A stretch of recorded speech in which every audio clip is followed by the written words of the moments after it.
takin saranatao ambila Zagnahary amaly izy aminao fanomba kaza magnano ny raha tsy tokony atao senda izy sahiragnano navinagnabe tsy hoenao mpagnarivo fa sendranao mba nisy he tantara hitsara anao nagnano tsara Zagnahary mizaha zagnany magnambara izy nampianao tafitany hoatranao ataova fady mitaky ny tsara natao tsy ho faty aza iantsiansaigna amin'olo aza ho tontony sy azahoagna ny tsara amy jako isaka lera hinzony ny tsara nataonao ny soa nataonao ny meva nataonao ny mety nataonao mambinafo Zagnahary amaly izy fa tsy tokony anao ekitaky izy amane ny tsara nataonao ny soa nataonao ny meva nataonao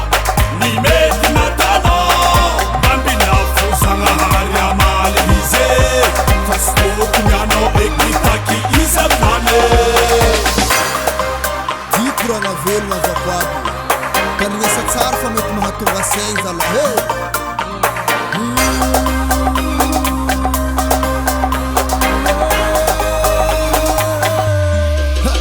izy koa nagnadignanao kaza miaigna tsy mize fatafita baka amizay soanataonao fa anao tsy mila teteky mbola hoavy anjaranao kaza teky Zagnahary agnaby mahite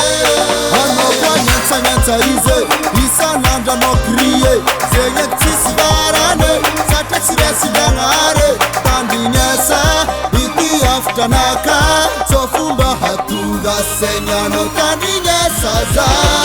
ny tsara nataonao ny soa nataonao ny meva nataonao ny mety nataonao mambinafo Zagnahary amaly izy fa tsy tokony anao ekitaky izy amane ny tsara nataonao ny soa nataonao ny meva nataonao ny mety nataonao mambinafo Zagnahary amaly izy fa tsy tokony anao ekitaky izy amane ny tsara nataonao ny soa nataonao ny meva nataonao ny mety nataonao mambinafo Zagnahary amaly izy fa tsy tokony anao ekitaky izy amane ny tsara nataonao ny soa nataonao ny meva nataonao